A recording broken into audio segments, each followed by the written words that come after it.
আনিসুর রহমান তাহলে কি? আমার মামা। ও তো মৃত্যুর আগ পর্যন্ত বলে গেছে যে আমাকে বাবা এবং ওর মামিকে মা।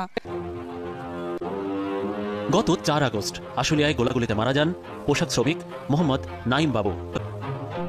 এই ঘটনার 1 মাস পর অর্থাৎ 5 সেপ্টেম্বর বাবা আনিসুর রহমান বাদী হয়ে মামলা করেছেন 155 জনের নামে, কিন্তু কাউকে চেনেন না তিনি। ওখানে যে মামলা করছি আমি, ওখানে মামলার মধ্যেও আমি সঠিক ওখানে চিনি না কাউকে।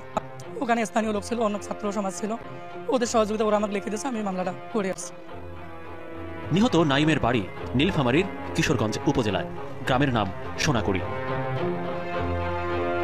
ছেলে হারানোর শোক কাটিয়ে ওঠার চেষ্টা মা ধৌলি বেগমের।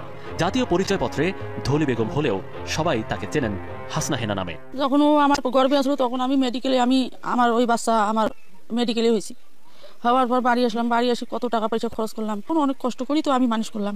আমি এই পাখি মানুষের বাড়িতে কাম কাজ করছি, মানুষের বাড়ি ঘর নেপছি, কাপড় ধুছি, অনেক কিছু করছি, এই কষ্ট করি মানুষ করি। ওর বাপ যখন মারা গেল তখনও তো আমি ঢাকা শহরে আমি গার্মেন্টসের চাকরি করি, আমি খোয়াইলাম।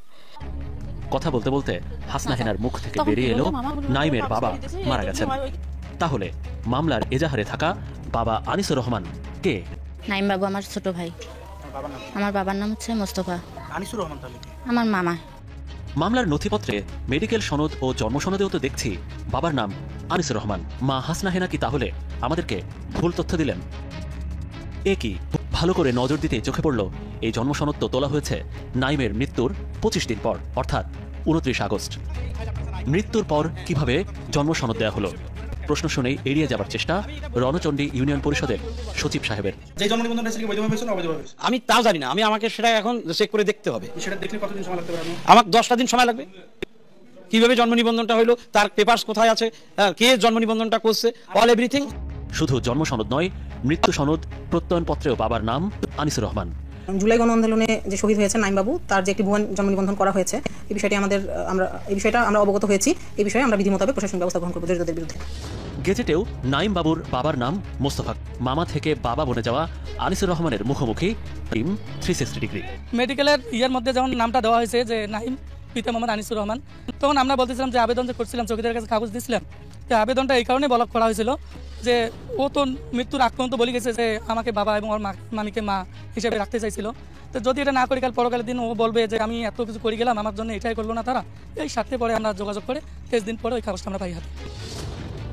এখন ভাই বোনের মধ্যে নিহত নাইমের অনুদানের টাকার ভাগ বাটোয়ারার দ্বন্দ্ব চলছে। এই নামটা পাল্টে যে কত কিছু টাকা পাইছে, একেবারে দুনিয়ায় শেষ করেছি। ইটে যাইছি, উড়ে যাইছি, কেশবগঞ্জ যাইছি, নীলফামারী যাইছি, আই উপজেলা যাইছি, দুনিয়ায় বেড়াইছি। এই চেকটা 2 লাখ টাকা চেক ঢাকা থেকে যে আসিল, হ্যাঁ ও যে আসি যে 2 লাখ টাকার চেক দিয়ে গেল আমাকে, তা 2 লাখ টাকার চেক আমি তুলতেই পারিনি এখনো। ওরা এখন সরকার ওই টাকাটার উপর লোভ নিয়ে তারা এখন নিজের চাহিদা চাচ্ছে। আর আমি যে এত কষ্ট করে তাকে করলাম, আমার কোনো স্বার্থ বা কোনো ওরা রাজি হচ্ছে না। মামলার এমন ভয়াবহ ত্রুটি এখনো পুলিশের চোখে পড়েনি। বৈষম্যবিরোধী ছাত্র আন্দোলন কেন্দ্র করে আমাদের থানায় যে মামলাগুলি হয়েছে, আমরা এই মামলাগুলি নিয়ে আমাদের সিনিয়র স্যারদের সাথে বসে আমরা সঠিকভাবে তদন্তপূর্বক যে সত্যিকারের যে ঘটনাকে করে আমরা আইনগত ব্যবস্থা নিচ্ছি এবং আমাদের তদন্ত কার্যক্রম অব্যাহত আছে। এবং তদন্ত যদি ঘটনা সংক্রান্তে কোনো অসঙ্গতি থাকে সেগুলি আমরা দেখে প্রয়োজনীয় আইনগত ব্যবস্থা নেব। বৈষম্য বিরোধী আইনের মামলায় কারো নাম যুক্ত থাকলেই জামিন হবে না, বা এটাকে আমরা অন্যভাবে দেখব। এটাই যখন এই স্বার্থান্বেষী মহল বুঝতে পেরেছে, তখন বিভিন্ন রাজনৈতিক দলের লোকাল নেতারাও তাদের প্রতিহিংসা চরিতার্থ করেছে। আবার আপনি যেটা তদন্তে দেখেছেন জমি জমার দ্বন্দ্ব, অথবা অনেক চাঁদাবাজ, ভদ্রবেশী চাঁদাবাজ। আমি এও ঘটনা জানি, মামলা দাখিল করার আগে বলেছে টাকা দাও নাহলে তোমার নাম দেবো।